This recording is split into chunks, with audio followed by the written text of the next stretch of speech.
Welcome to the Goat Show, the show where we celebrate and debate all things great. I'm joined by my co-hosts, Fresh and Deezy. Gentlemen, welcome. I have a question for you guys. Do you like disco, funkadelic vibes? Always. Hell yeah, bro. You like cowboys being out in the frontier in the wild? Oh shit! What? Okay. Do I like cowboys, bro? I, was- Yeah. My grandfather was an actual cowboy, bro. Yeah. I forgot about that. All right. Well, shit. All right. Well, looks like we like disco. We like cowboys, which is great because today's guest on our show is none other than a gentleman by the name of Chris Anderson, aka the Disco Cowboy. And we'll get to him in just a second. But Fresh, what do the disco lovers out there, what do the cowboys out there got to do? Yeah, like, subscribe, hit the bell, drop a comment, and saddle the fuck up. And especially if you're a DJ of any kind today, or if you're interested in DJing, or if you just love music, I really think that you should definitely watch this episode. Like I said, we have a wonderful guest today. His real name is Chris Anderson, but he goes by the moniker Disco Cowboy. He is a touring DJ out of Jacksonville, Florida, which is where I am, out in these parts out here in Florida. Represent. Not only is he a DJ, but he's also someone involved in event production. He's head of talent and production at RTeam Entertainment currently. He puts on events like Disco Dreamland out here. If you're in Jacksonville, you probably know this guy is. He's everywhere. This guy's everywhere, and he's opening up for major acts coming through town. And he can tell you all about that in a second. But yeah, I'm just really happy to have him, and we hung out this past weekend, and super fun dude, super cool. So Chris, welcome to the show. Welcome to the Goat Show. How you doing today? I'm doing good. Thanks for having me, guys. I'm excited. Yeah, man. Listen, we've had musicians on the show. We've had different people. Deezy and Fresh come from sort of hip hop world, so we've had a lot of hip hop people on. But I'm really excited to bring some Jax talent on the show now, and I find that the DJ scene, the EDM scene here in Jacksonville, I think is being slept on. I feel like I can count just off the top of my head. There's like 10, 12 different people, DJs that are great, and I've been to different, I've been to Miami, I've been to Las Vegas, LA, and I find that there's a lot of talent here. So I'm really happy that you're on the show, man. The first to be on. I'm hoping we can get a bunch of other guys and gals locally on the show. But yeah, so let's, something we ask every guest on the show before we get into, all the, and you have a story, for sure. But, first thing we ask our guests every time on the show is, if you could have any superpower, what would it be? If I could have a superpower, it would honestly to be like, just bring like happiness, or it's, yeah, make people dance, make people smile. I feel like I kind of have that superpower, I guess. Yeah, dude. Are you kidding me? Like joy on demand, dancing. I mean, like the Bee Gees said, you should be dancing. I think that song should come on. Like you point at someone and I do. I'll play that song here and there, and I'll literally tell people. I'll be like, get on the mic and say, "Hey, this song is called "You Should Be Dancing" because that's what you fucking should be doing right now." So I guess before we move on, if you could have a theme song if you walked in the room, what would it be? Oh, I mean that's got to be up there in the top. There's a track called "Disco Boy" by Disco Lines, which is just obviously makes a lot of sense. And I play a bass version of that one a lot when I play my bass sets, and it goes so hard in the paint. But yeah, I mean, I would love to fall somewhere in the line of that true disco era, that Bee Gees, ABBA kind of stuff. I will just go with "You Should Be Dancing" because that's a really good one. yeah, man, that's one of my favorite disco tracks of all time. Well, from superpowers to superhero origin stories.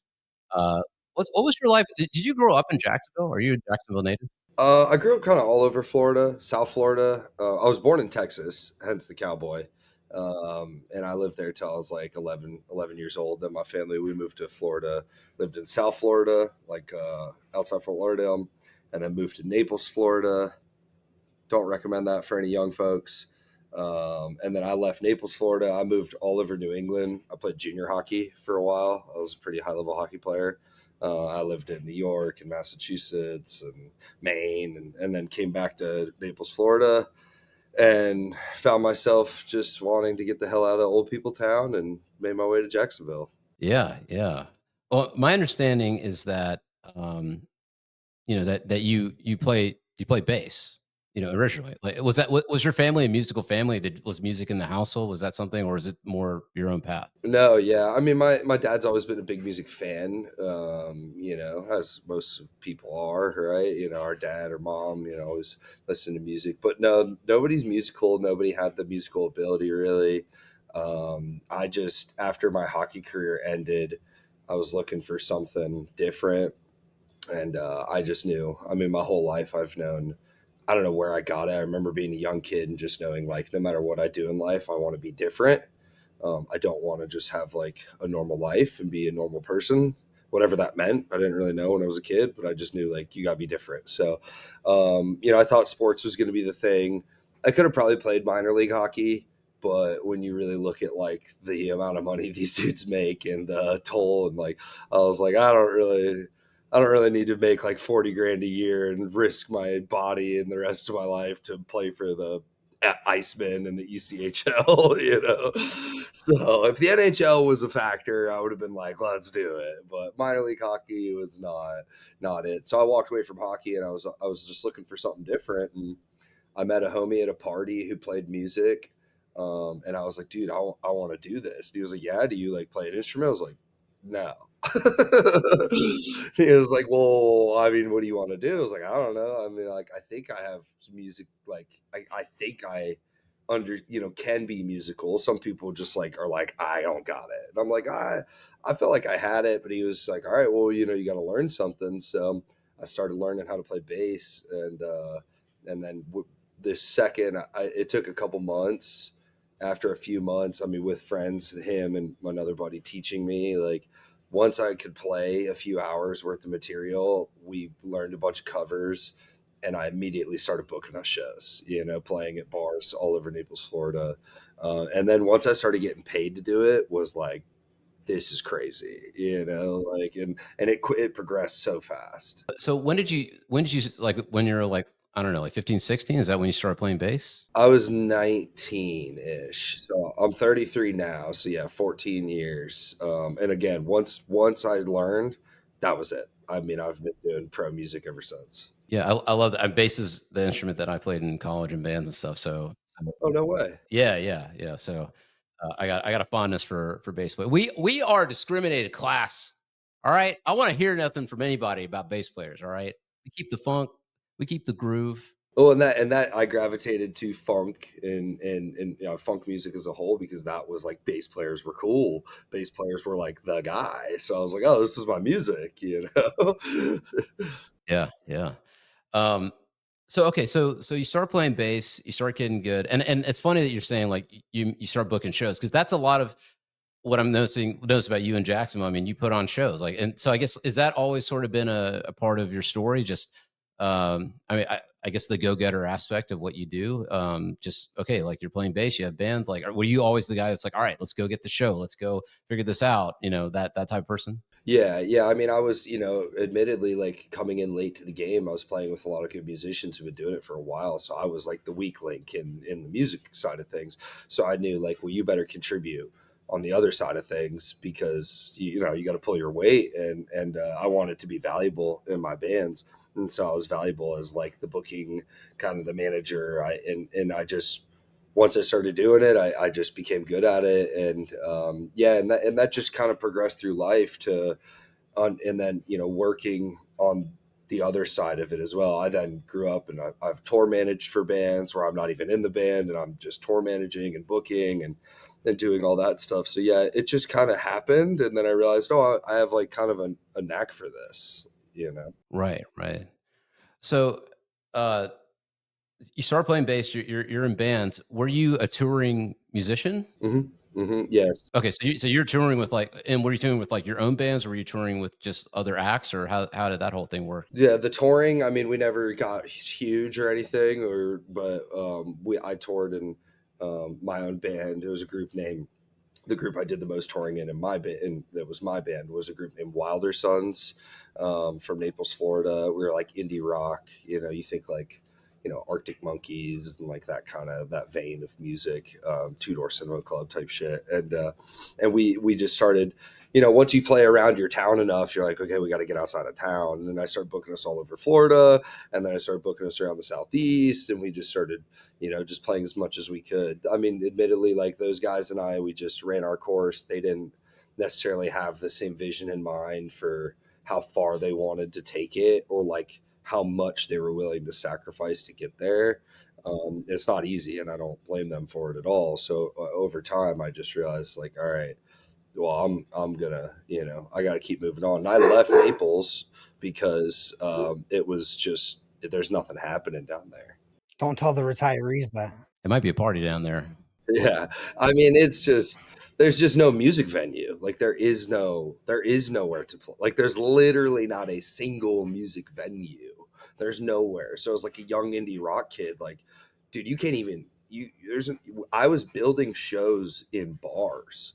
I was going and promoting and building, bringing in the sound system, bringing in lighting, bringing in the stage, like doing, because there was nowhere to play, And we played bar gigs too, where you're like, you get paid to play a bunch of covers, but really, like when we wanted to start throwing shows, like ticketed real events, I just had to go to a brewery and convince them to let me do it, and which is cool, but where's your future, like if you can't even open for a bigger artist in your own town, like where are you going? You could be the biggest band in Naples, Florida history. It means nothing, If you're the biggest band from Jacksonville, like that means something, like, so. It means you're Fred Durst. Yeah, facts. Limp Bizkit. So I think from what I understand, you start, you're playing in bands, you're touring, you're putting on shows, but then it becomes a professional thing for you. Like that becomes the thing that you end up doing in a professional capacity. And I'm really curious about what that role was. Were you just managing? Were you producing? What was the sort of story you're doing with event production and management? Yeah, so my current boss at RTeam, Real Time Entertainment Management, Nico, we go way back. Our bands used to play shows together. He was in a reggae rock band here in Jacksonville, a very big one at the time, named Side Reel. And he, we used to tour. I used to bring his band down to Naples and play shows, Fort Myers area. They would bring us up here. He would book our oldest client as a company as Lynch's. We've been booking music for Lynch's for 12 years. And so he used to book my band to come play at Lynch's. And I fell in love. I was like, this is awesome. What a great town. They look at all this music and all this appreciation for it. So when I parted ways with my band, I moved up here. And then all of a sudden, I wasn't really in music. I kind of took a little step away from it. I was just figuring out what I was doing. I was actually working at a golf course, TPC Sawgrass, just being a normal dude. And my boss reached out like, hey, I realize you're in Jax now. I need help. He was running our company, but he was also living in Park City doing other stuff, but he needed help, and was just like, it's a very unique skill set what we do, like managing bands and also like producing events. He's like, I just don't know anyone that like understands what you and I do, because he was kind of the same guy in his band. He booked, he managed, he did all the back end stuff. So it's like, look, you and I share the same skill set, like, would you want a job? And I was like, absolutely. So that's how I got back into music, on the behind the scenes. And my first project was actually managing a band named Honey Hounds, who's from here in Jacksonville and has gained some. I think I've seen them. They've gained some solid success, over the years. They've gone through some ups and downs of being busy and not busy, but that I then took them on as a project and was their manager and tour manager and booking agent for several years. We played a lot of big fests, traveled around the country, did a lot of tours together, and just kind of rolled into, again, just I'm good at all the other back end stuff. Right. So you're doing the events, you're managing bands, you're working, and shout out Nico. I've never met him, but that Sky Social event that was That was unbelievable. So for anybody maybe watching doesn't know, I didn't realize that there is a monorail in Jacksonville, like downtown. It's like 3 stops or something, and it just goes. I forget. I don't know what the name of the river is, but it just goes from downtown to San Marco, which is across the river.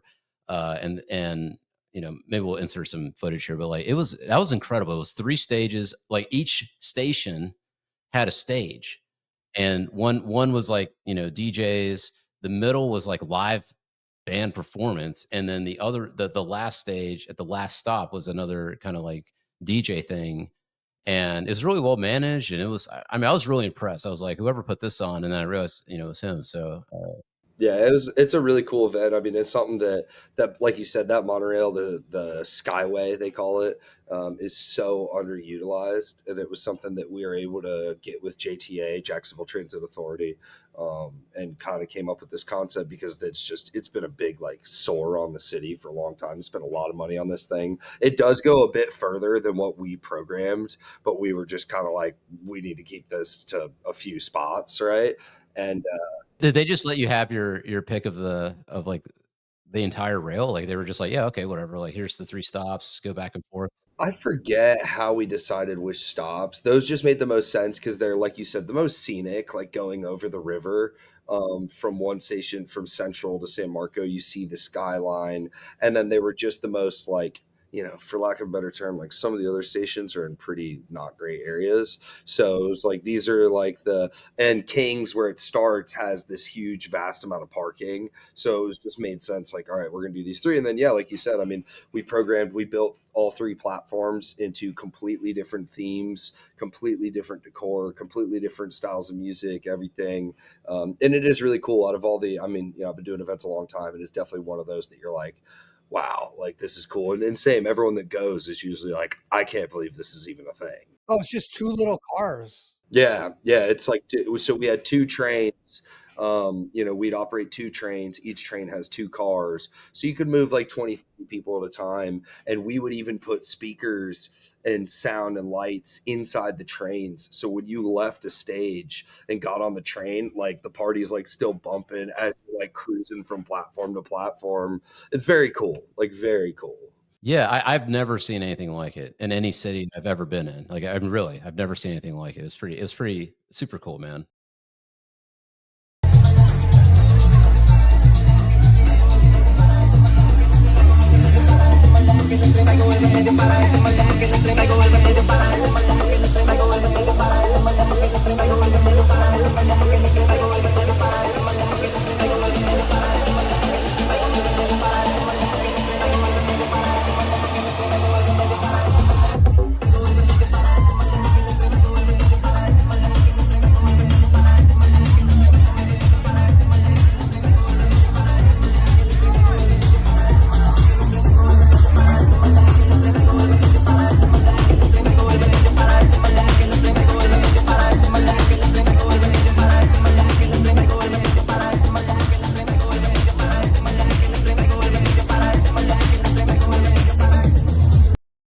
But yeah, so you're doing you've been touring as a bassist, you're putting on these events, you're managing bands. When does DJing, that idea, let's just say not even disco yet, just the idea of, hey, I think I want to be a DJ. Like, where does that enter the picture? So 3 years ago, I started producing like an event on my own outside of RTeam just for fun because I felt I saw the gap in the community that we needed it. Was these like nightclub events that you've been to called Disco Dreamland, and it's a DJ heavy event. It's all like house and dance music. And at the time, we didn't have a nightclub in town, at least like a really great one. So there was a big need, and there's nothing at the beach where I live, Jack's Beach. So I saw this void. I started doing shows. It became really fun. The community was like, dude, like we needed this. Great. But every event I was renting DJ equipment because I don't own it, so I was providing the gear for all the DJs to play on, and I was paying someone like $200 like every time to like rent equipment. And after a while I was like, why don't I just buy a deck? Like I'm throwing my money away. At least if I spend the $2,000 and buy equipment, I like own it. And of course, naturally I got it and was like, let's like play around with this thing. I started playing around with it. It was like, oh, this isn't that hard, especially coming from being a musician. Like, I understand music, I understand waveforms, EQs, all that. I'm also an audio engineer. So I'm like, I understand all of this. And so honestly, it started as like a side hustle. I was like, cause I also manage a big corporate wedding band. So I've done over 100 weddings professionally as like a manager and production manager. I was like, oh, I know everything there is to know about weddings. I know all the coordinators. DJs get paid very well for a wedding. I mean, you can make 2-3 grand like in a day. So I was like, man, I just need to learn how to. Oh yeah, I mean, that's pretty like anywhere from $1,000 to like $4,000, depending on the level of wedding DJ you are. Paid $1,600 for our DJ, and we pre-gave him all the music we wanted played, so he literally didn't have to do anything. Yeah, it's easy. It really is. It's like weddings are almost less stress because especially when a client gives me all this music, I'm like, cool. All I gotta do is just play what you want. Like, great. I don't even have to think. But so originally that was the idea. It was like, like I just wanna make extra money. I miss playing music for people. I missed being like involved in it on the stage side. And so I just started and I started playing gigs for fun. Disco Cowboy was kind of born at a festival called Hulaween. For the other two guys that I'm sure but for the other guys, like it's a. I mean, I know the like in general, but maybe you can describe it, in more detail because I've never been. Sure. So Suwannee Hulaween is a big 4-day camping festival, basically in between here and Tallahassee, in the middle of North Florida. It's at a very legendary park called Spirit of the Suwannee Music Park. The Allman Brothers hosted their festival there for many years. It's been doing music festivals for 40 years. It's a family-owned property, 800 acres, just a very like special piece of land. Suwannee Hulaween's been around for now 12 years. If y'all are familiar with like Electric Forest is another really big name festival. Hulaween is the baby Electric Forest. It was actually born from the same concept, the same ideas. And String Cheese Incident, big jam band, they are the host of Hulaween. It's their festival. They are also like the host band at Electric Forest. So it's very similar. Lots of a mix between jam and EDM and everything, hip hop, and it's just a wild party in the woods. I got brought out there by Honey Hounds my first time in 2018. They were playing. We've played 3 times as a band. I was their tour manager, and it was like something I had never seen before. I grew up like indie rock. I've heard about it, but then I went there and like literally the first 2 days was me just like jaw drop. Like, I can't believe this is even like Earth. It's What would you say? What was it about it that made you, that impressed you so much? Or so Spirit Lake is a famous area at Hulaween, and they activate an entire area around this lake. The amount of lights and lasers and projection mapping going on nowhere near a stage is mind-boggling. It's like it's so much more than like the stages. It's like the immersion into like this weird woods, the activations, the projection. They'll projection map like spiders on the ground and shit that when you're walking around, like your first time, you're like, what the it's so like out of body, like where the fuck are we, like what is this, I'm not even near a stage and there's just lasers flying overhead. You're like, what is this place? It's wild. It's like Narnia, dude. It's Narnia for like hippie people, So and like I put on this outfit one day and it just became Disco Cowboy. Like it was just born like naturally at this festival. I don't know how, and then it just became a thing. I started learning how to DJ. I was like, well, naturally, I guess my DJ name is Disco Cowboy. I mean, I don't want you to give away any of your secrets now, but where does one procure a Mirrorball cowboy hat? Or did you make that, or is that, I don't know. I don't know if don't reveal your secrets, but No, I'll tell you all the truth. I tell people I make it because it's like, well, you don't want people to know Superman bought his cape off Amazon, you know what I mean? But Superman bought his cape off Amazon. I was gonna say Party City. No, yeah, I mean, they might have. There are cheap versions too. Like this is actual mirrors. Like this is like a real. It weighs like 2-3 pounds. intense. Like it's not. So there's like little cheap ones that are like sparkly. It looks intense. Yeah, it's when I hand it to people, girls all the time. People are always like, "Dude, I put it on them," and they're like, "Holy shit, that's heavy!" I'm like, "Yeah, guys, it's a actual disco ball, like on my head."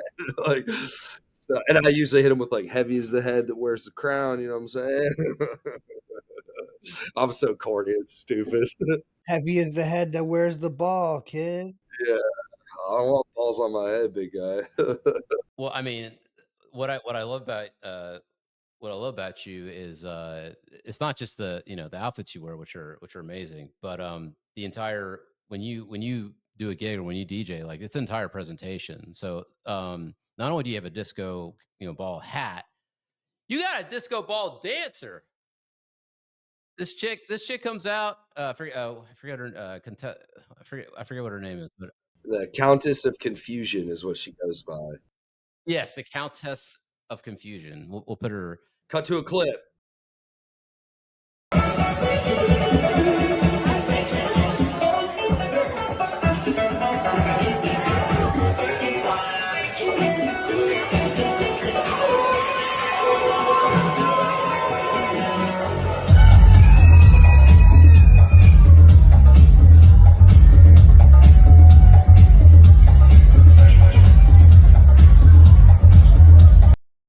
Yeah, she wears this disco ball outfit. She also has a disco ball hat. She's got the silver paint on, and you're shining lights at her, and she's just dancing, and it's just light shining everywhere. It's incredible. Like it's super creative.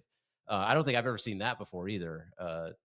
So, um, I mean, that's another part of Jacksonville that is cool about this place is that there are performers here. There are people who do.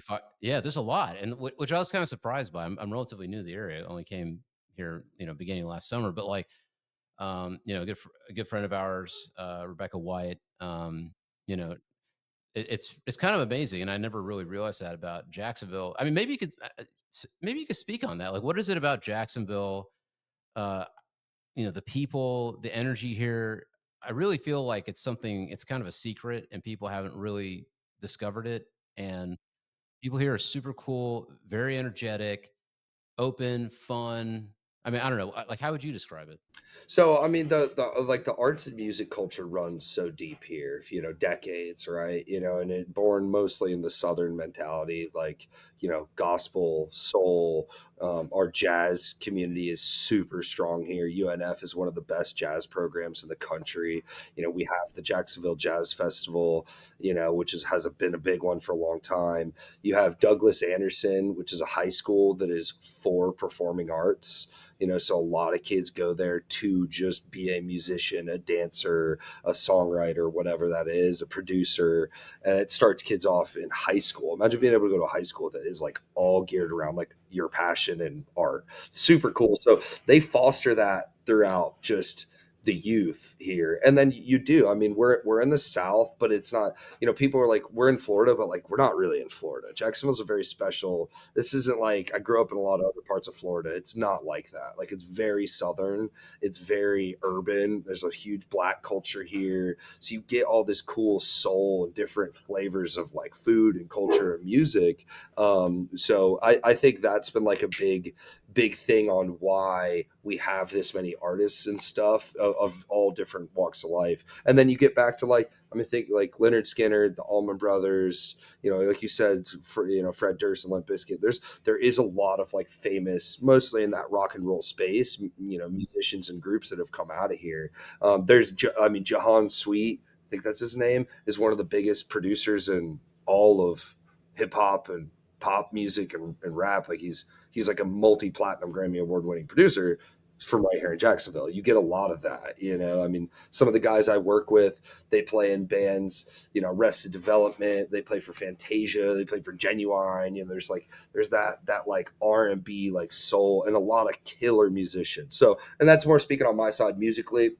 But yeah, the performers, it was crazy too. Over the past few years, I've noticed like, dude, there's a lot of like fire performers and aerial artists and all that cool stuff. So I tried to start utilizing it. Like, well, I run shows. I know how to put on productions. I'm not just a DJ, and I think that's my strong suit in this whole space is like like you said, curating like a performance. It's not just about me. Like I'll bring elements out, whether that's my lighting director, Coco Countess doing the Disco Queen, just having all these. You're not just gonna. I'm gonna keep you entertained, And then I also go pretty hard in the paint up there with my own. Right, right. I mean, another thing you bring out, or I haven't seen it recently, but another thing you bring out is Horsey. Yeah, Can you explain what cheddar is and what who cheddar is? you want me to grab him? He's sitting right there. See there? Yeah, bring him up, man. Let's see him. Boys, this is Cheddar. This is the OG Cheddar. Yeah, these boys weren't ready for this one. This is I didn't tell him anything about this. This is the first. I am on like Cheddar 3 because this boy's just been rode hard, and he's got all sorts of just trinkets and bullshit. But Cheddar just someone put I think that's my face. Yeah, there's my face on there somewhere. Cheddar, this started at Hulaween. I was riding them around. This festival's super silly and goofy. Like your costumes and your outfits got to go the next level. And well, as your grandpa will tell you, you ain't a cowboy without a horse. So like, you're just a guy wearing a hat. That's cute. But if you want to be a cowboy, guy have a horse. Well, this is my steed. Yeah, I remember seeing for the first time. I think I can't remember if it was DECCA or some other venue, but I was like, this dude is like, yeah, he's taking like the DJ game, like elevating it. He's not just a dude in a hoodie. He's like doing the most. Like, so I was like, but I want to talk to you about that, man. I mean, let's get into DJing. Your thoughts on DJing itself. I mean, how important is it for a DJ to have an identity? I mean, is I'm sure. I mean, there's a lot of great DJs that kind of just do their thing, but I don't know. I feel like it's part of showmanship's part of the resume now. Yeah, I mean, I think it depends on your genre and like who you are. A lot of the cool kids and a lot of the house scene and techno and all that. It's very like, no, be cool, don't use the microphone. Like, and I get that. And there's certain times like you're playing a club set where people know you and came to see you and you're playing for hours. Yeah, you don't need to be on the mic, you say, what's up? Thanks for coming. Like when you're playing a festival or a 60-minute set where you're the opener and they don't know who you are, you better use that microphone. You better tell them who you are. You better engage with them. And you don't got to be as crazy as me, but like, I think that's just me. Like I came from a world in the bands where like you had to perform, you have to keep their engagement, and just playing music isn't always enough, especially when they didn't pay to come see you. Like you're just there. So if you want them to, it's using the mic's an easy way to connect with them. And Cascade, very, very famous big EDM artist, had an interview once. And he said there's 3 facets to this thing. There's DJing, there's producing, and there's performing. He's like, you find out what you are best at and you make that your thing.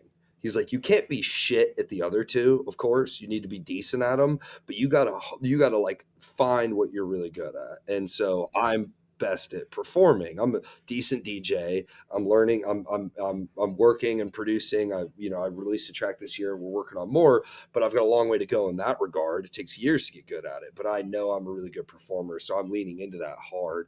And when you said like building an identity, I think that really, really is important with like social media and your branding. Maybe not necessarily like at your show. You don't have to like wear but even then you still see like when you go look at a techno artist, they all wear all black, they all have the chains, they all have like a look to them. Yeah, like, well, that's being a part of like that look and that identity. It's very important on social media, very important to like build something that you stand out on, or that people can recognize you, have the right word graphic or branding. Like even like my stickers, dude, they're like like my sticker when you see it. You know what I mean? It's fucking genius. Like I mean, for someone who's thinking about DJing, starting out DJing, because for you, I mean, I don't know how many years it's been now, but I think it's relatively recently, like last 5 years probably. 2 years. And I've 2 years, dude. I've seen you DJ. I'm like you got it. Like I mean, you're on point. So I'm just for someone who's like wants to DJ.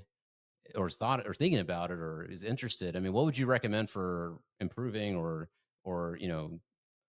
getting as good as you in like 2 years?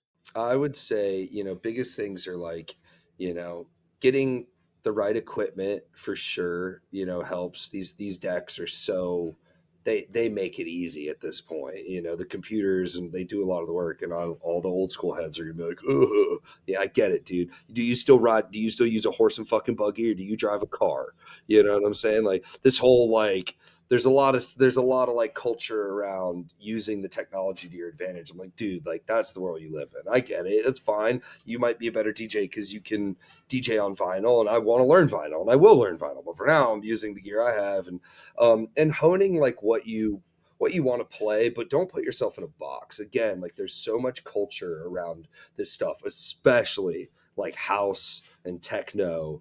There's a lot of like snobby kind of culture of like the way you're supposed to do things or the cool music, and being underground, which is epic and awesome. But I felt my first year I was letting a lot of people like get in my head of like how I'm supposed to be, and I'm just like, yeah, but I'm not trying to fit into your mold. I'm trying to be so different. And I honestly have started telling people when I'm reaching out to festivals and different shows and trying to get on other shows, like I'm multi-genre. Like I don't just conform to one genre. Like I play bass music, I play house music, I play disco music, I play Afro house. I can play a lot of different shit because I love all of it. And that being able to play around all of it and just being open-minded is the same way I approach playing bass.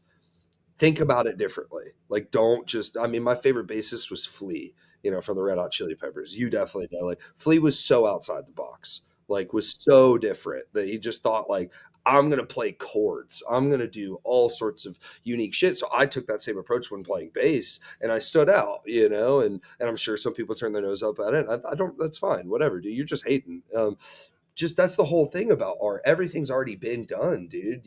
So try and think outside the box and create. And the biggest thing is just like be passionate about what you're playing. You may not be the best, but if you really love what you're playing and are into it and giving that energy, they feed off of it. You might be killing it, but if you're just standing there doing this, I'm not feeling anything from you. Like I want to at least see that you're like into it. So Also, people love a trier, bro. Like people love a trier. Like you know what I mean? If you go out and you do something and you give it your all, people generally appreciate that way more than even if you're great at something and you just go and you're nonchalant and and flippant about it. Like I agree. I got booked for a huge show, the biggest, like really big show this year in Arkansas. I've gone out and opened for two big dubstep bass artists. The first show was a group named Levity, who's blowing up, very huge dubstep group, and I didn't really like kind of belong there to the local scene because I'm not from there. And they were like, "Why is this dude from Jacksonville coming to open this show?" And I had haters. I had a dude messaging me. Shout out, we met at the show and are cool and homies now. But he was messaging me, basically trying to like buy my set off me, saying like the scene's kind of a little upset. We got a lot of great local artists. I think like it'd be better if one of us was on this show. And I was like, yo, like game recognized game, respect for like trying, but like sorry, dog, this is my set. I'm playing. And he came to the show, and after the show came and said what's up and was like, bro, not gonna lie, you killed it. Like you were, so, and same, they once they saw me do my thing and how hard I went and tried and put into it, they were like, all right, this guy fucking rocks. So I agree with you wholeheartedly that like as long as you're giving it your all, dude, even if it's not their thing, people are gonna resonate with like that emotion in your face, and that you're putting out there.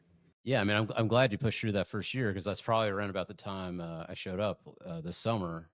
And disco house stuff is a big part of what a kind of electronic music that that I've loved over the years, like for years and years and years. Like French house and all that kind of stuff. So I was like, oh, great! Like there's people in town that like this kind of music. I'm gonna go check them out. And then and there's like, I mean, there's you, and I hope to get these guys on the show. There's a Billy, Liam Allen, there's satellite Frank. The show you guys did at the country, that was such a bizarre venue, but it was incredible. That's I mean, no offense to any other show I've seen you play, but I was like that. There was something about that. There was something magical at that show. I was like, I don't think I've ever seen anything like this. Like, yeah. Yeah, there really was, dude. That one was special. I mean, Andre, Satellite Frank, and Billy, Liam Allen are good homies of mine and just absolute killers. Like you said, we all kind of, those two are like the guys I resonate the most with like, we fuck with the same funky house type vibe. And that show, like, they weren't really even like Billy was supposed to play, but Andre wasn't. He was just there hanging out. And at the end of the set, I was like, I was supposed to play for 2.5 hours. And by an hour in, I was like, fuck that. You guys come up here, let's run this shit. And I agree with you. It was a country club, like golf pre-party. Now it was a party, but it was like when I first started the set, I was kind of like, all right, we'll see how this goes. And then halfway through, I was like, oh shit, this is about to pop the fuck off, and it did, and that was a really cool special night. Yeah. Yeah, let me paint the picture a little more clearly. Like normally in Jax, you got, I mean, it's like young people. You got, I wouldn't even call them like ravers. Like it's Club scene, dance heads. just club scene, but it's not like Miami club scene. It's like just fun party. That's what I love about this scene here. It's like just fun party people that like to go out and just go for it. You know what I'm saying? Um, but this place is like it was like country club. It was like I felt awkward going there. Like that's not my scene at all. But a good friend of ours, invited us, and so we went. And yeah, at first it felt I was like, oh, this is gonna be like a little uptight, maybe a little stuffy or something. But once it started kicking in, everybody was like, I mean, I think it's just in the Jacksonville water or something, man. Everybody likes to. Well, and I mean, shout out to Charles 904 Happy Hour. He's a good friend of mine. That's his event. It was his golf tournament. Give y'all a little context too. He's a big event promoter in town. I've done a lot of shows with RTeam for him, big festivals and stuff. And he hosts this big golf tournament. It's the most fun golf tournament of all time. I had so much fun. We played. Our team had a team in the tournament 2 days later. It was so much fun. But the pre-party, he's a big Disco Cowboy fan. I was like, I want you to play the pre-party, and I want to like blow it out. He gave me budget. I told him like we can go big. Like I brought in my own lighting designer, big production. I brought the Disco Queen. I was like, if you give me budget, like we'll do a real show. And he was like, tell me what you need. And I threw him out a number. He's like, done, And so I was able, and that helps break that down. If it was just us and some speakers and like a couple simple lights, it wouldn't hit that same way. Having that production, having the performers really helps people be like, yo, something's going on here. People are like, this is like a fucking show happening right now. And Yeah, it's an actual act, right? It's exactly. Yeah. Yeah. It's not just a DJ playing music. Like this is a show, and it was really cool. And to your point, it was a bunch of normal, like country club golf folks, so like, but to see them like getting down to like real house and disco and dance was so fire. It was so good. All three of you were firing on all cylinders, and like the choice of songs, and I was looking at like Miguel. I was like looking at him. I was like, I don't know what the fuck's going on, but this is like there's something special going on here. So yeah, that was dope. Um, there are rumors that you are starting, dude. Rumors saying that one, there may not be. Well, there is no Disco Dreamland after the next one. Yeah, it's time, dude. I've been doing it for a few years, and it takes a lot of work. It's a lot of risk. I risk thousands of dollars of my own money to put on these events, and I stress like breaking even. We've always kind of made it, but it's just a lot to stress. Like, so and I just feel now, and again, when I first started it, there was no DECCA, there was no big nightclub, like there was nowhere to go see good like dance music with that type of production. So when we started it, it was like the community was like, dude, like we needed this. So it was working really well. Well, now, dude, I mean, you can go see freaking Steve Aoki's playing Friday night downtown. You got like there's huge internationally famous superstars coming in to play Jacksonville. So there's that, and then there's all these other little collectives that have been born in the past few years that are killing it. I mean, Sunset Sessions, they were around before me, but Rinse and Repeat and all these other Stereo Wild, like there are all these shows happening. So I just feel that it's like it's losing its coolness. I'm not losing its coolness, the wrong way to say it, but it's not as needed anymore. And I just need to I need to be feeling inspired and like creative, and I've kind of just been doing the same thing, just rearranging lights and stuff for the past 2-3 years. I want to like wash my hands of it and start something fresh. And also, I've been pushing a lot of effort to a brand that doesn't really exist. It's just like a local party. I'm going to kind of come back this year. I'm going to keep producing my shows, but I'm going to focus them under the Disco Cowboy brand, because that is a brand that is going somewhere and will continue to be a thing. I want that, you know, for lack of a better term, like that credit and that clout to come to my brand instead of just this like, what is Disco Dreamland, right? So the last one's in January. We're gonna go out with a bang. I'm bringing in this dude Defunk from Canada, who's an incredible like funky bass music. It's like my favorite style bass music. He's coming in from Canada. He lives in, I think, like Saskatchewan type area. I've had him at a few festivals before. I've seen him out at Suwannee. He's amazing. So I'm like, we're going big. We're going out with a bang. And then I just need a few months to focus on my own career. I'm doing a lot of big shows and festivals and touring next year, so I need to, you know, I need to. I've been burning the candle like hard at both ends, so I needed to just take a step from that, refocus, get inspired again, pivot to doing something different, you know, and kind of come up with something that does feel cool. That's like, wow, this is unique and different. So. Yeah, I respect that, man. But you're gonna continue as Disco Cowboy or no? Because that was something that you kind of brought up a little bit. I don't know if you were kind of just feeling away that on the gram or whatever. But I was like, no, dude. It probably came across that way, but no, Disco Cowboy's going nowhere. Like Disco Cowboy is, I this is what I envision one day being like my full time career. Once I get to that point to where I'm, you know, playing clubs all over the country and the world, like that's the goal, is to be Disco Cowboy and be playing, you know, Bonnaroo and huge festivals and be a major international touring artist for sure.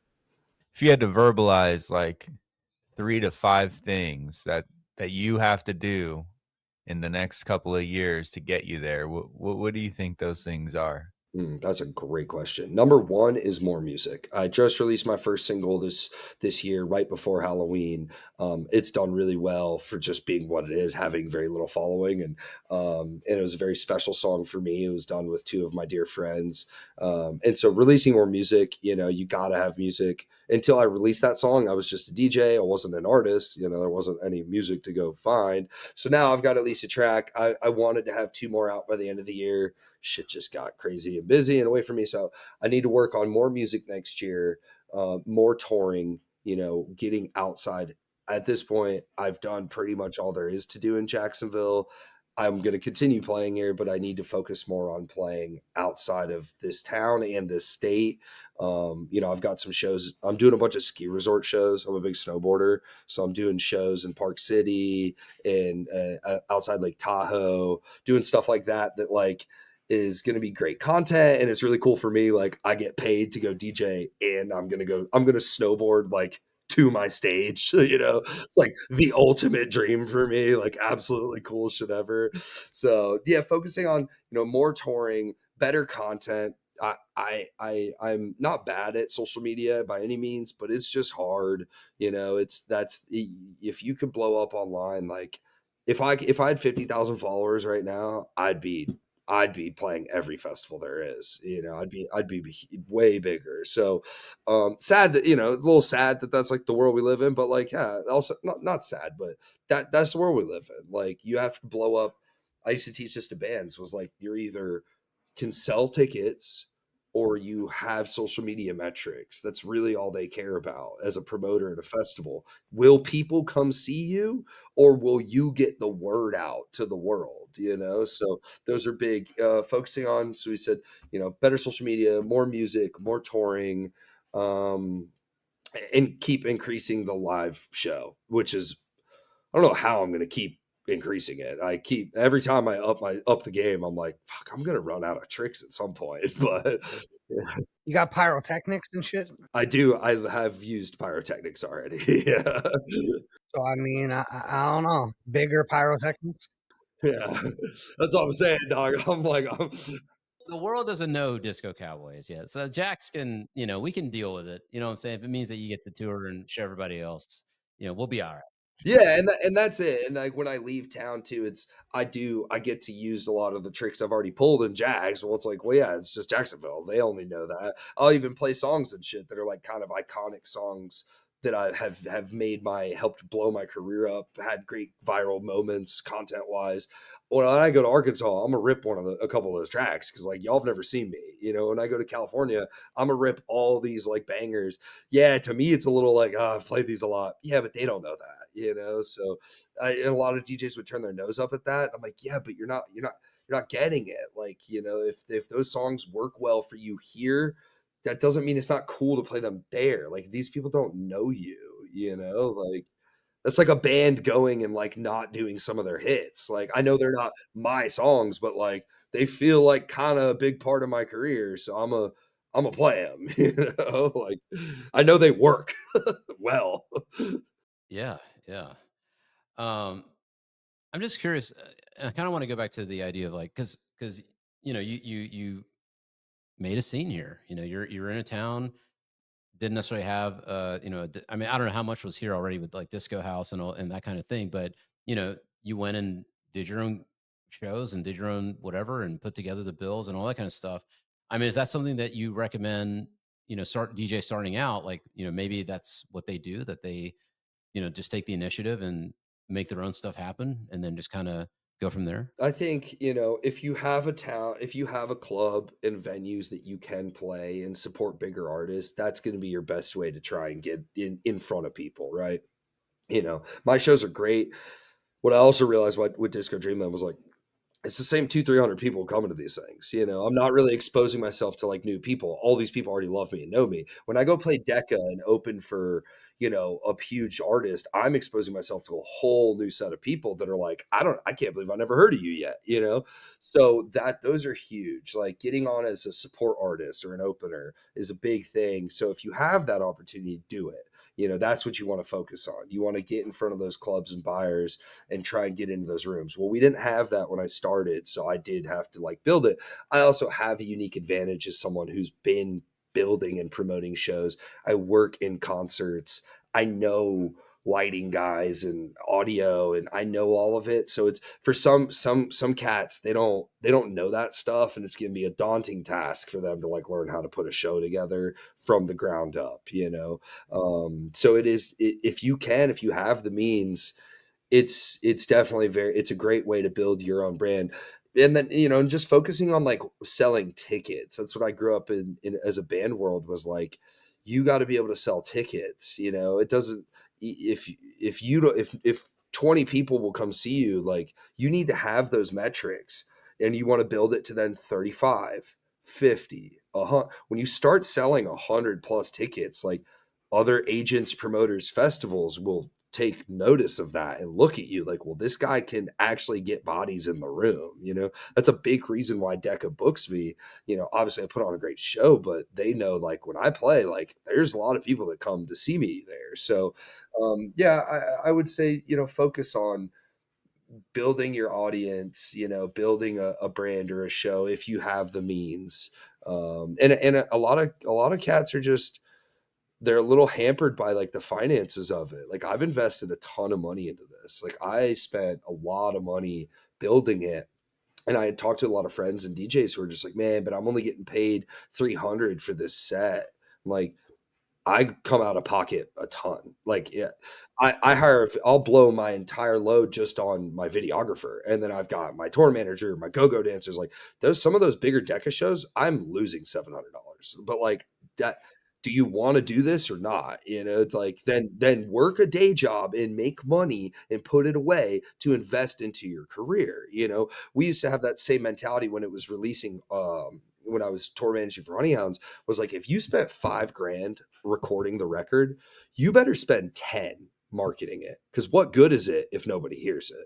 And that's just, it's not a mentality that everybody comes at it with. They just think like, well, I'm only getting paid this, you know, and they're trying to think like, well, I don't want to spend all of it. Like, you better spend all of it. Do you need this money to survive? Because if you need that $300 to survive, you should probably rethink this whole thing, you know, like, you need to be able to survive not on this music money and put every dollar you get from music back to music. That's how it goes. Like it's building a business, dude. It's like you have to invest into it to grow, and you have to be willing to not take a payment for 2-3 years, and that's what I've done. What advice do you have for managers? Maybe somebody doesn't, they're not going to DJ or whatever, but they know a talented person, their friend or whoever, that they would love to help and grow with. What's your advice for anybody maybe trying to manage a DJ or manage someone's artistic career? If you're just starting out and you just have the passion for it, I would recommend trying to intern with an actual established management company or someone. Even if it's just answering emails, doing basic stuff, helping with social media, whatever it is, like learn from guys who have built it, because there's a whole system to this industry. And I know it because I've been in it and done it. And those relationships too. I know a lot of people in the music business, and that has helped me a lot. And I don't hide behind it. I'll tell people that, like, yeah, I've been working in music since I was 19 years old, guys. Like, there's a lot of talent buyers and festivals and stuff that, like, they already know who I am. It's not pitching this project, but so, get in, try and get in it, and learn somehow, or just start watch. I mean, nowadays, dude, go to YouTube University. I bet there's some incredible managers out there just sharing their knowledge, with everyone. And again, get your artists to understand the sacrifice, and make sure you guys are willing to give everything you got. Like, sacrifice. Hey man, like your birthdays, your sister's, birthday, Christmas, all that shit. None of that shit matters anymore. I'm sorry to say it. How bad do you want this? Because if you don't want it bad enough to miss Christmas or to miss somebody's birthday, then you don't want it bad enough. Like, because there's guys out there willing to miss everything, and that was me. I didn't care. Like, if you get, and that's how it's gonna go, dude. If you start getting successful, you're gonna be playing shows every freaking holiday, like, and you just got to be okay with that. So, well, especially in the arts, right? Like, there's a reason why we talk about the starving artist, right? And only some of those artists who are starving ever get to be a artist eating steak. yeah, I mean, you look at, like, arguably one of the largest in the world, Ed Sheeran. I mean, motherfucker lived in his van, dude. Like, played pubs, like, grinded hard. Like, Yeah. How bad do you want it? how bad do you want it? And that's what I ask people. You have to want And Ed Sheeran is incredibly talented. incredible, but if he didn't starve, if he didn't put in that effort, would we ever know him? Like, we probably wouldn't. Because hard work beats talent when talent doesn't work hard. Oof, ooh, oh, my boy dropping knowledge out here. Yo, I mean, back in the day, man, like, back in the 60s and 70s and shit, like, talent could get you far, because if you were really good, if you're Jimi fucking Hendrix, like, they're hearing about you. Also, because there's only 1,000 bands in America. There's 7 truly good bands at the time. When there's 1,000 people playing shows, there's 7 good, like, iconic bands. And then there's like 20 that you're hearing because you want to hear those 7. Yeah, exactly. And so back then, I tell people this all the time, like, talent could get you far back then, because there wasn't a lot of noise. And if you were really that good, people will find you. The labels will come seeking you and find you. Word will get around. Now there are millions and millions of talented musicians, MCs, performers in this world. And so, like, that doesn't mean shit anymore. Like, there's there honestly, and look at, like, major pop music, like, most of these people sucked, in my opinion. It's just not, like, this music sucks. Rap too, bro. Rap is the same way. The people that I find that are so talented, I'll like randomly come across on YouTube. They have like 4 views, 30 subscribers, and it's like, they're way better than whatever the fuck you're hearing on the radio. Exactly. I mean, Dave Grohl said it too. Like, if you think you're really good at guitar, there's some kid in his bedroom right now that's fucking 10 times better than you. But the difference is, you ain't gonna make it from your bedroom. So you gotta, like, get out there in that world. And that goes back to our social media comment, is like, use social media, man. Like, Find something a way to create content that you can swallow, that you're happy like making the content, and get it out there. Because that's, maybe you're not like the best, or you live in a part of the world where like I don't really have the opportunity to go play a ton of shows. Well, then fucking get your ass online, dude, because you can reach the world online. Or you can play shows on TikTok. You can play shows on Fortnite. You can play shows in like the metaverse. Figure it the fuck out, right? How bad do you want it?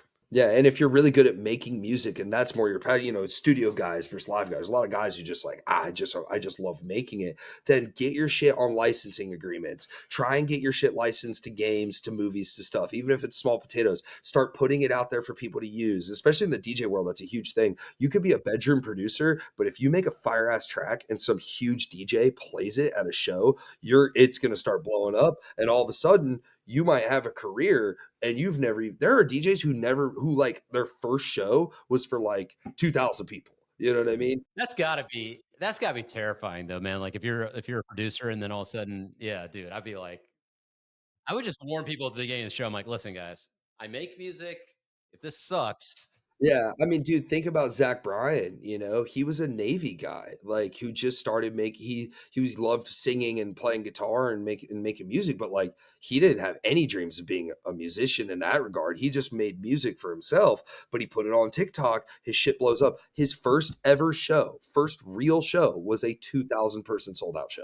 Like, it's fucking crazy. So it's, yeah, like get your shit out, and that's a testament too. If your shit is good, people will find it, but he had to be putting it out there. He was putting it on TikTok. Dude's in the Navy and he's a dude, he's a bro. So just to even be on TikTok means he was willing to, like, probably wasn't his favorite thing. Yeah, like, but he was like, fuck it, I'm gonna put this shit out there. And it blew up. And then there was the other dude, Oliver Anthony, big ginger bearded dude, same shit. Like, put it out there and it went crazy, crazy. So And then he's on Joe Rogan. yeah. And bless that dude for staying so true to like his roots and what he believes in, of like, I'm not selling out to a record label. I don't give a fuck. I didn't make this shit to like be famous. I made this shit because I love making it. And I think that does have value too. People know real soul in music when they hear it. I want to bring it back to Jax just for for the end here. I mean, I know that you gotta leave home, you gotta do your thing, you gotta do whatever. But I do genuinely feel like there's talent in this town. I think that this town. I mean, listen, before I came here, it was not something on my radar at all. You think of Atlanta, you think of Miami, I mean, if you think of the South, um, but I feel like hopefully, some way, somehow, attention can be brought to Jacksonville and the talent that's here. I mean, what are your thoughts on that? Do you feel like there's a way where Jax can be put on the map in terms of what's going on here? I mean, do you feel like there's a way that I mean, I agree with you. We got to get it. You guys got to go out into the world, into the wilderness, and then hopefully, build your audiences, and then maybe bring that back here. But I'm just kind of curious what your take is on that, and what's going on in this town, because I remember in the early 2000s, like being or the mid 2000s, living in Atlanta, and Atlanta was popping on all fronts, whether it was hip hop or rock or whatever. But those of us who were there, like, we saw that before it was happening, and it just managed to get this groundswell. And I'm just kind of curious if you think that's possible here in Jax. Yeah, so it is happening. Obviously, Jax, we talked about like rock and roll and southern rock and country music, like huge here.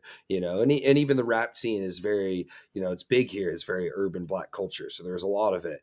But the EDM scene was very just not. There was a lot of grassroots, underground, like lower, small promoter type shit happening for the past two decades or so or more, but there was never the big club that was bringing in international superstars, and there is now. And shout out to Eric, the owner of Blank Canvas, and his whole team. Blank Canvas is a promoting group. They're the promoters of DECCA Live, which is our big new nightclub.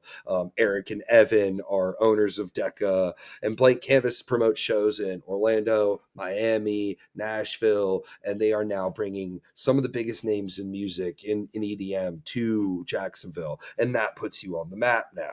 Now there's world eyes and there's national eyes saying, holy shit, like there's some big shows happening in Jackson, and that's only going to expand further and further, and that's going to give all these little guys like me and the local guys the opportunity to play for these bigger artists, to get in front of bigger crowds. So that's been a huge thing, man. And we're actually we're in talks. Eric is a good homie of mine. Eric is the owner of Blank Canvas and one of the owners in DECCA. They want to go bigger. Their club's only 1,000-person cap. They have the ability to book Fisher and all these huge names that are far bigger than that. So they're working with, we've talked between Blank Canvas and RTeam about producing larger shows, like 4,000 person EDM shows, because we feel that the market is getting there to where we think we could, the right sell, a Fisher, a Dom Dalla, like they'll sell, so we are going to continue to push that forward and expand on that. And I think it is happening. It's finally really like happening for the scene here. And I feel like Jax can be sort of like I don't know, like an Austin or something, like I haven't spent that much time in Austin, very limited, but I got the same kind of energy, like at least 10 years ago, like way back in 2010 or something. Like it's a city that can host a lot of I can see it big. I know there are festivals here at Rockville or whatever, but I can see the city hosting like really cool festivals. This one thing I like about Jax is that it's kind of spread out. So you can like have a lot of stuff going on here, and it's not hard to like park or like, what I'm saying, like find places. Yeah. I don't know.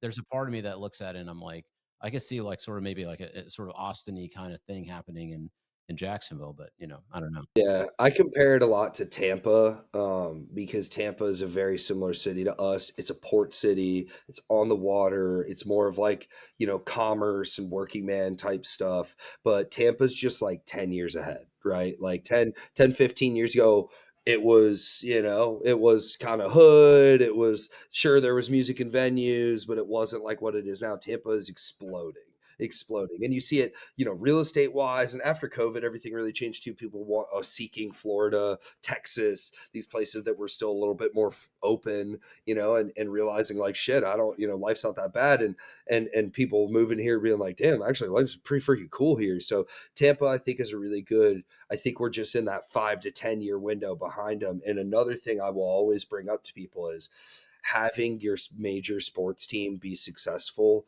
will change your city. And right now, man, it's bubbling because the Jacksonville Jaguars are here and they are a real contender in the NFL right now. And you need that. Tampa has world championships in hockey, football, and baseball. That's huge. Well, we only have one. We have the NFL, but there is talks about maybe an MLB team coming here one day, and that's so as that market grows, like we need the major level sports, and if the Jacksonville Jaguars win a Super Bowl, it changes this city overnight. Immediately, the world's eyes are now on you. Even if we just go to the Super Bowl, it puts a lot of attention on Jacksonville, which we need, because every time we get a Monday night game or something and you get all these people travel here and people watch and they're like, actually, this place looks pretty tight, and all the Chiefs fans, they come in and they're out at the bars and the clubs. They're like, dude, Jacksonville's rad, so we need that attention. And whether that's like when, if we can land anything in the World Cup, maybe it's not maybe it's like one of the lower level games, or you know what I mean, like if you can be in the world's eye on, if it's the Olympics, if we can host something here, like those help too. Outside of the arts and music, having sports be a big draw to your city is big. When you coming out to AZ, bro? Dude, in February, actually. Yeah, I do. One of my clients is WM Waste Management, and they do the Phoenix Open up there in Scottsdale. And we were there last year. Y'all want to talk about a fucking party, dude? That golf tournament is crazy. It's like Happy Gilmore comes to life. It's nuts. People get arrested like every single year, bro. It's out of control. Dude, it's nuts. I mean, there's guys trying like my Uber driver's trying to sell me a bag. I'm like, "This is wild." Like, what the fuck is going on? Like, so I'll be back out in February. I'm working on the production for my client now. I like production manage their whole kind of corporate side of things, whether it's shows or meetings and stuff. So I'm actually working on that bid or that whole production package this week and last week. And so hopefully I'll be out there for a week. You know, where are you at? You're in Phoenix, Phoenix? I'm in Phoenix, yeah. Oh, that's not far at all. Come hang out. Scottsdale, yeah, not far. I live like midtown, so I'm like in the middle of all of the stuff happening. Nice. I do. I love Arizona, man. It's a great place. All right, we'll have to link up when you're out here, man. Absolutely. Yeah, you guys definitely got to link up. And Deezy does festivals out there and things like that as well. And then, you know, if you like the good stuff, the green stuff, Oh yeah. Yeah. he might be able to, you know, hook you up a little bit. He might. I worked on a farm during COVID in Oregon, so very familiar. I manage production for Dr. Zodiac's Moon Rocks. Oh wow. Well, you're making moon rocks, my guy. Sending people to space, dude. Strongest in the galaxy. I mean, speaking of DJs working on holidays, so you got you know, Phoenix, I guess, but like I think you got a New Year's Eve show. Like, tell us some of the shows coming up in the next, you know, in the near future that we can tell the people about locally. Yeah, man. New Year's Eve, dude. DECCA. I've played there a few times. We keep talking about DECCA. It's the big nightclub downtown. They've been very gracious and part of I've been part of their family. I opened for 3 big shows there: Purple Disco Machine, Never Dull, and Big Gigantic this year. And then after the Big Gigantic show, I don't know. I was on one. It was a fire set, great show. And the next 2 days later, I get a text from the owner saying, "Hey, you got New Year's Eve plans?" And I was like, "Well, I do, but like, what do you think?" And he goes, "We want you to close it out." And I was like, "That's fucking insane," you know. So I'll be, I think, from what I understand, like the first. And maybe I'm wrong, and if I am wrong, sorry to all my local friends, but I think I'll be like the first like local like headliner they've ever had, and especially on New Year's Eve is crazy. Like that's, but they know I know how to put on the whole show. I'm bringing the go-go dancers and the, you know, all the stuff. I've got some tricks, some pyro, some confetti, like all the tricks coming out for it. So yeah, I was very honored. That's the biggest show in my career at this point. You know, headlining our big hometown club is going to be a really cool thing. So very excited about that. And then January, I've got a couple out of town shows. I'm going to California to a ski resort to play 2 shows, après ski style stuff. It's outside Lake Tahoe called Bear Valley. Shout out to them for giving the kid a shot. So I'll be out there mid-January. At the end of January, in St. Petersburg, Florida, some dear friends of mine named Future Joy are hosting their own festival called Joyful. And I'm playing on that show as well with them, Maddie O'Neill, Marvel Years, some others. Really cool, small, intimate little festival. Vibes will be immaculate. Gainesville, I think 2 days before Joyful, I'll be playing a show in Gainesville. So it'd be like the 29th, right? So just trying to get out and about. After that, February, I'll slow down a bit. March, April, May, ramp back up. I'm talking to Florida Groves Fest right now, which is a big festival in Orlando. You know, trying to get back to Hulaween next year, which is in October. So focusing on like bigger plays, you know, really trying to get myself on some big platforms next year. That's I mean, I'm gonna definitely try and get into the ecosystem, and even if I'm on the tiniest little stage at 2 o'clock in the afternoon, you know, it doesn't matter. Like y'all got to start somewhere. So, trying. I think I could pull it off. Like I just got to figure out the right people to talk to and hope they get the email and are like open to it. So yeah, and focusing on playing a lot more in Orlando this year to set myself up for that. DECCA has a sister club named Celine, which I've played once. This year I want to play at least 2-3 times so that it sets me up for like, hey, I've played in front of big crowds here in Orlando. I have fans here in Orlando. Helps move the needle to a festival promoter being like, all right, cool. Like we'll put you on it here. Here's this stage at 3:30, you know? Cool, man. Well, I'm excited, I have a feeling that in the coming years, a lot more Jax artists are going to be making, you know, bigger moves, and especially you, man, for sure. Well, listen, man, this has been a wonderful Thanks, interview, all. episode, discussion. We toast the goats on this show. You, sir, are a goat. So Solid. cheers to you. Thanks, guys. Oh, I think we might have lost Deezy, unless he's sleeping. No, Deezy's frozen. For a second, I thought he was like just stuck like that, but Just no, passed he's out. Bro, Is he sleeping? you He can't froze? hit the moon rocks before the show's over, dog. call that the There moon you rock go. lean. Yeah, you just The moon rock lane. Damn, Deezy, you gotta lay off that stuff. Man. You gotta chill. Oh, he out. Well, listen, man. Thank you so much for coming on the Goat thank Show. you guys for having me. I can't wait to get more Jack's, artists and talented people on the show. I've been talking to some different people out here. Cool, man. Where can we'll put all your links in the show notes. Listen, if you're out there, if you're watching, you came across this video, if you're if you are a DJ, or you're someone who wants to DJ, or you're someone who wants to manage a DJ or whatever, I hope you found this episode interesting and entertaining. Check out Disco Cowboy. If you're in Jacksonville, what the hell? Yeah. Get your NYE tickets. I just looked today. Yeah. Actually, I'm talking to myself because I was like, I'll put you on the procrastinate. guest list, bud. You don't got to buy a ticket. What? Yeah, of course I will. Damn, Yeah. dude. Appreciate you. We'll Appreciate go that. All right, we'll all toast right. some I'll still champagne in the buy. green room or some shit. Oh shit! All right, I'll still buy some tickets because You got people. Yeah, you got a squad. yeah, and I like to support I want to support as much as I can the scene out here. I really have like grown to really love the city. So Good, man. I'm glad. happy Me too. to support always. But yeah, man, thank you for being on the show. Fresh. What do we got to do before we call it today? What do all the Disco Cowboys out there got to do? Like, subscribe, hit the bell, drop a comment, and I still think you need to saddle up.